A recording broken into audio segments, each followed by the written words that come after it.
Bismillahirrahmanirrahim. Assalamualaikum warahmatullahi wabarakatuh. Perkenalkan, saya Dr. Titi Kusuma Winahyu, Magister Biomedik. Saya adalah dosen Fakultas Kedokteran Universitas Muhammadiyah Purwokerto. Saya mengampu mata kuliah Blok Ilmu Kedokteran Dasar pada semester 1 sebanyak 5 SKS, kemudian kode mata kuliah adalah 1313011102. Ini berada di semester 1 dengan kredit semua 5 SKS. Kemudian pada RPS kali ini adalah CPL-nya keterampilan khusus, yaitu mampu melakukan anamnesis, pemeriksaan fisik, permintaan dan interpretasi, pemeriksaan penunjang untuk menegakkan diagnosis dan membuat diagnosis banding dan mendokumentasikannya dalam rekam medis. Kemudian CPMK-nya adalah mahasiswa mampu melakukan pemeriksaan fisik dasar. Kemudian sub CPMK-nya adalah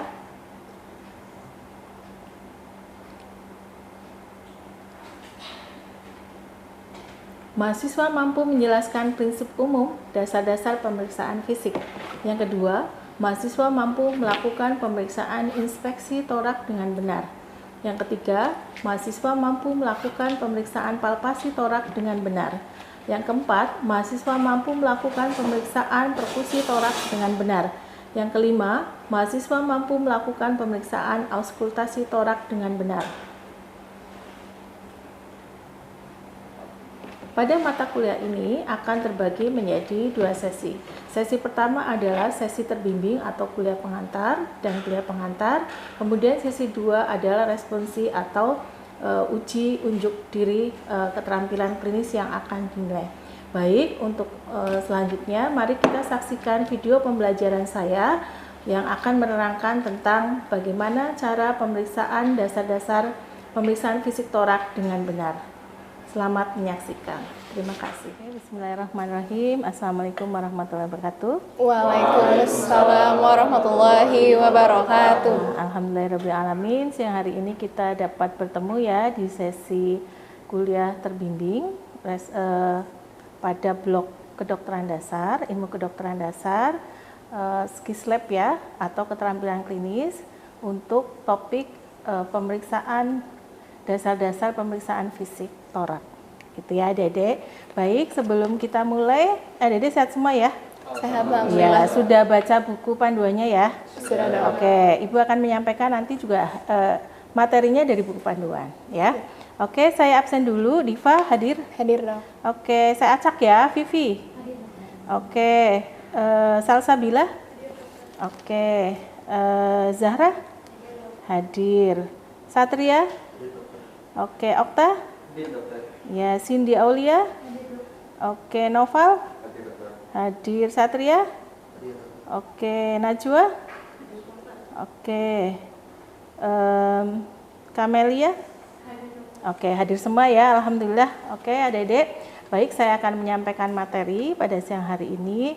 Jadi kita sudah masuk ke topik ketiga ya. Adik-adik harap menyimak karena ini nanti keterampilan ini akan diujikan pada sesi berikutnya. Jadi adik-adik harus memperhatikan bagaimana kuliah pada siang hari ini ya, tentang dasar-dasar pemeriksaan fisik torak. Gitu? Setuju? Setuju dong. Baik ya, saya izin berdiri. Baik adik-adik, kita lihat di monitor ya. Jadi adik-adik pada semester 1 ini sudah melalui blok ilmu kedokteran dasar. Ini ada CPL-nya ya. Terutama yang CPL 8 adik-adik, jadi melakukan pemeriksaan fisik ya. Kemudian capaian pembelajaran mata kuliahnya ini ada di CPMK yang keempat ya. Yang keempat ini mahasiswa mampu melakukan pemeriksaan fisik dasar ya. Kemudian selanjutnya capaian pembelajaran mata kuliahnya juga ada di CPMK yang keempat ya. Ini pemeriksaan fisik dasar. Kemudian ini adik-adik keterampilan klinis yang tertera ya. Jadi adik-adik metodenya sekarang kuliah pengantar, sesi terbimbing ya. Kemudian waktunya kurang lebih 100 menit. Kemudian ini dasar-dasar pemeriksaan fisik torak. Oke, kita lanjutkan. Tujuannya adalah adik-adik mampu menjelaskan prinsip umum dasar-dasar pemeriksaan fisik, khususnya fisik torak. Yang kedua, mahasiswa mampu melakukan pemeriksaan inspeksi torak ya dengan benar, kemudian pemeriksaan palpasi torak ya, kemudian perkusi ya, kemudian auskultasi. Jadi ada 4 hal ya. Inspeksi apa tadi? Palpasi, perkusi, dan auskultasi. Oke, jadi adik-adik harus mempunyai senjata ya. Senjata untuk auskultasinya adalah stetoskop. Oke, stetoskop. Sekarang kita masuk ke berikutnya ya. Mengapa penting ini adik-adik ya? Jadi di torak itu ada bagian paru dan jantung. Mungkin ini sekilas overview ya. Saya lanjutkan saja. Ini ada paru di kanan dan kiri ya. Kemudian ini hemitorak dekstra sinestra. Kemudian ini ada jantung. Jantung letaknya di kiri ya. Kecuali yang abnormal ya. Maksudnya ada yang kelainan ya. Tapi ini kita normalnya di sebelah kiri. Kemudian ada pembuluh besar darah. Ada aorta, arteri pulmonalis, vena cava ya, dan seterusnya. Ya. Kemudian yang penting adalah ini deh ya. Ada deh nanti karena ada di mana sih letak letak batas jantung, pinggang jantung. Nah ini harus mengetahui ini ya. Apa itu sudut lois? Itu batas antara manubrium sterni dan corpus sternum. Setinggi kosta yang kedua ya, dan seterusnya. Kemudian pemeriksaan posisinya adalah pasien boleh duduk, boleh tiduran. Ada tergantung kasusnya ya.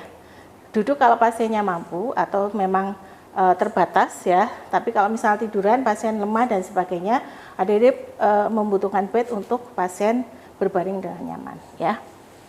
Kemudian yang harus dilakukan adalah pemeriksa, jangan lupa ya, jangan terbalik, pemeriksa selalu di sebelah kanan pasien. Terus jangan lupa cuci tangan ya, jangan lupa ya, langkah WHO. Kemudian adik-adik di ruangan tertutup ini ya, jadi jaga privasi pasien. Kemudian salah satunya barangkali ya, salah satunya adik-adik menutup selimut di kakinya supaya lebih nyaman ya. Kemudian pasien diminta untuk tadi duduk atau terlentang. Kemudian adik-adik memberikan informasi kepada pasien bahwa pasien akan dilakukan pemeriksaan torak. Jadi adik-adik minta izin ya. Pasien sudah menyebutkan keluhannya bla bla bla bla, kemudian sudah dianamnesis oleh adik-adik, sudah sebelumnya juga sudah identifikasi namanya siapa, usia berapa, terus keluhannya apa, bla bla sudah lewat, maka adik-adik meminta izin apakah pasien bersedia untuk dilakukan pemeriksaan fisik torak ya. Baik, kalau Bapak bersedia maka silakan ke bed pemeriksaan. Terus adik-adik mempersiapkan alat yang tadi ya, ada stetoskop, kemudian mulai cuci tangan WHO ya. Ketika sudah cuci tangan WHO, adik-adik, Bapak baik saya izin untuk membuka baju. Izin membuka bajunya ya Pak. Area yang tidak kita periksa tutup. Abdomen ya, abdomennya tutup, kemudian diminta pasien untuk membuka baju supaya kita melihat lapangan pandang yang akan kita periksa ya. Oke, adik-adik, ini sudah hemitorak dekstra sinestra ya. Kemudian pemeriksaannya itu ada dada depan dan belakang ya. Oke, kita masuk ke teknik pertama ya. Ini tadi alatnya, adik-adik juga nanti perlu kertas ya untuk merangkum hasil pemeriksaan ya. Ini oke, ini adik-adik ya, adik-adik akan melihat inspeksinya ya. Inspeksinya apakah lihat kulitnya ya, apakah ada jejas atau tidak, ada bengkak atau tidak, ada tumor atau tidak. Setelah itu apakah dilihat dadanya simetris atau tidak ya, ada barrel chest atau tidak, dan seterusnya. Setelah itu adik-adik sudah melihat inspeksinya, maka lakukanlah palpasi ya. Palpasi meraba, adik-adik minta izin Bapak, saya akan meraba mungkin sedikit tidak nyaman ya, karena harus menyentuh pasien. Adik-adik kemudian sudah cuci tangan, kemudian adik-adik mulai runut ya, runut ini ya, atau adik-adik boleh seperti ini, boleh tekniknya ya. Apa yang dinilai, apakah pasien terasa sakit ketika diraba ya, kemudian apakah ada benjolan atau tidak ya, sampai ke paling bawah torak kanan dan kiri ya. Kemudian setelah itu adik-adik pegang taktil fremitusnya ya, apakah kuat angkat atau tidak ya, di kurang lebih di bawah papila mame gitu ya. Setelah itu kita masuk ke ya, ini adik-adik ya, ini bisa dilihat ini. Jadi posisi apa namanya, terlihat ya, posisinya bisa menggunakan tangan begini atau begini ya. Ini yang anterior dan posterior semua diperiksa. Ini bagian yang posterior dari posterior ya. Oke, kemudian vokal fremitusnya tadi jangan lupa ya, seperti ini adik-adik. Adik-adik tekniknya boleh seperti ini ya, 9, Bapak ikuti saya 99.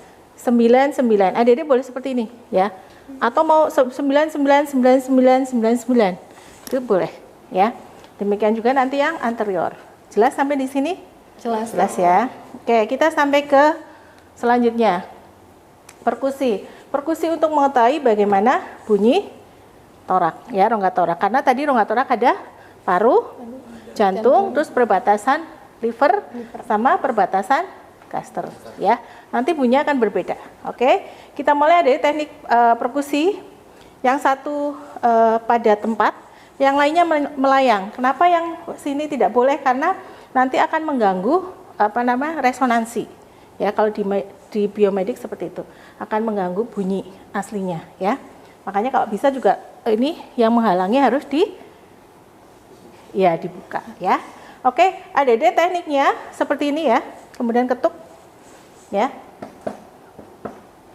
Silakan adik-adik menggunakan jari yang terkuat untuk mengetuk ya, tidak harus jari tengah ya, jari manapun yang terkuat. Tapi yang lain tidak boleh seperti ini ya, harus gitu. Paham sampai di sini supaya bunyinya bagus ya. Setelah itu adik-adik boleh tekniknya zigzag ya, atau dari atas dulu bawah, atas bawah. Oke, kita mulai ya. Bunyi normalnya adalah sonor, betul. Bunyi normal adalah sonor ya. Kita mulai.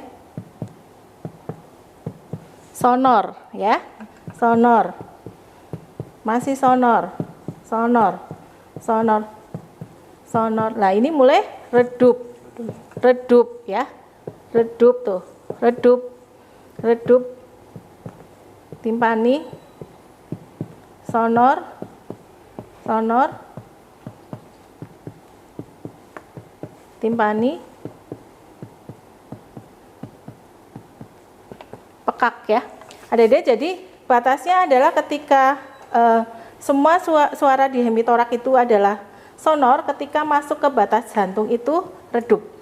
Ketika kemudian batas antara paru sampai liver ini pekak. Kalau pekak berarti sudah liver ya. Kemudian kalau timpani ini sudah lambung atau gaster. Gitu ya? Jelas? Oke, sekarang yang terakhir adalah, terus adik-adik juga boleh tanyakan apakah ada yang sakit atau tidak. Jelas ya? Setelah itu ya, ini gambarnya ya adik-adik. Nah, ini tadi batas jantungnya ya. Batas jantung, kemudian ini perubahannya ya. Ini batas letak-letak untuk organ jantungnya adik-adik. Jadi ini aortik, pulmonal, tricuspid dan mitral ya. Kemudian ini gambaran untuk jantungnya. Kemudian itu kita masuk ke yang terakhir, auskultasi. Adik-adik, mohon maaf izin karena saya menggunakan jilbab ya. Biasanya saya masukkan ya, masukkan seperti ini ya, untuk langsung ke telinga ya. Jadi premamori tadi udah masuk, jadi saya izin masuk. Ini harusnya masuk ke lubang telinga. Jelas ya? Oke, kita masuk. Kemudian adik-adik, sebelumnya ini stetoskopnya mohon maaf yang digunakan dewasa ya, yang digunakan dewasa untuk anak-anak ya. Misalkan ini stetoskop dewasa ya, Adik-adik hangatkan dulu biar pasiennya tidak kaget ya. Setelah itu Adik-adik pasang tadi di dalam liang telinga ya. Kemudian cek dulu bel atau membran. Kita pakai membran ya, pakai membran sudah betul. Jadi sudah pada posisi kebuka ya. Sudah betul ini. Kemudian Adik-adik letakkan bunyi suara paru normal adalah vesikuler ya. Vesikuler, bronko, vesikuler. Ya, dekat bronkus ada bronko, vesikuler. Sampai di sini jelas? Nah, nanti Adik-adik setelah suara paru sudah baru mendengarkan suara bunyi jantung. Jelas ya? Oke, kita mulai. Adik-adik zigzag boleh ya, zigzag. Jadi vesikuler ya, sudah dekat bronkial maka bronko vesikuler. Bronko vesikuler, vesikuler. Vesikuler. Bronko vesikuler, vesikuler, vesikuler, vesikuler, vesikuler, vesikuler. Kalau sudah di perbatasan sini antara torak sama abdomen, maka di sini Adik-adik bisa mendengarkan kadang bunyi peristaltik ya. Oke, sekarang yang auskultasi dari, nah ada suara-suara yang tidak normal ya Adik-adik. Ini ada suara ronki, jadi bunyinya krek krek krek gitu ya. Kemudian ada wheezing. Wheezing itu kalau punya asma, ada yang punya asma? Mohon maaf enggak ya? Tidak. Pasien asma pernah lihat? Pernah. Ya, jadi pasien asma itu bunyinya gitu ya. Kayak gitu ya. Ya, mengi ya. Karena ada ekspirasi diperpanjang. Kan ada inspirasi ekspirasi. Kalau wheezing ekspirasi diperpanjang ya. Kemudian ada stridor Adik-adik ya. Bunyinya tuh kasar ya. Kasar ini tinggi saat inspirasi karena sumbatan jalan nafas bagian atas. Adik-adik hati-hati kalau menemukan pasien seperti ini ya, jangan-jangan ada sumbatan. Nanti teknik mengatasinya ada, kalau jika ada sumbatan sebagainya nanti di blok yang sudah tinggi ya. Kemudian ada pleural friction rub ya. Jadi suara gesekan seperti langkah kaki di salju. Pernah ke salju enggak? Kalau enggak bunyi antara dedaunan yang kayak daun daun bambu sesek kayak gitu, friction rub.